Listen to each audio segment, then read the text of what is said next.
తంజావూరు రాజభవనంలో చిన్న బాలుడు ఒకడు ఉండేవాడు.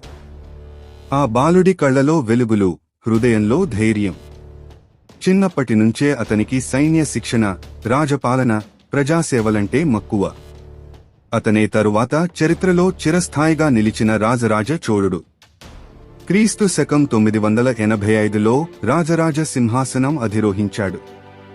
రాజ్యం మొత్తం ఆనందంలో మునిగిపోయింది.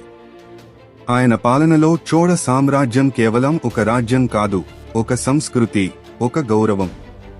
రాజరాజ చోళుడు తన సైన్యాన్ని సముద్ర దాటేలా తీర్చిదిద్దాడు. ఆ సమయంలోనే దక్షిణ భారతదేశంలో మొదటిసారిగా ఒక శక్తివంతమైన నౌకాదళం ఏర్పాటు చేశాడు. ఆయన సైన్యం శ్రీలంకపై దాడి చేసి విజయం సాధించింది. దాంతో ఆయనకు దక్షిణ దిక్కు సముద్రాధిపతి అన్న బిరుదు లభించింది. తన రాజధాని తంజావూరులో ఆయన ఒక మహోన్నతమైన ఆలయాన్ని నిర్మించాడు. అదే బృహదీశ్వర ఆలయం. ఆ ఆలయ గోపురం సూర్యకాంతిని తాకేంత ఎత్తులో కళానైపుణ్యానికి ప్రతీకగా నిలిచింది. రాజరాజ చోళుడు ఆ ఆలయాన్ని తన విజయం, భక్తి మరియు శిల్ప సౌందర్యానికి నిదర్శనంగా నిర్మించాడు. అతని పాలనలో పన్నుల వ్యవస్థ, గ్రామ పాలన, విద్యా వ్యవస్థ ఎంతో బలంగా మారాయి. ప్రజలు సుఖంగా, సంతోషంగా జీవించారు. ప్రతి గ్రామం ఒక చిన్న రాజ్యంలా అభివృద్ధి చెందింది.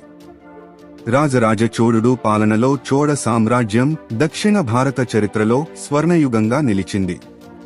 ఆయన మరణించిన తరువాత కూడా ఆయన పేరు ప్రజల హృదయాల్లో శిలల మాదిరిగా చెక్కుకుపోయింది.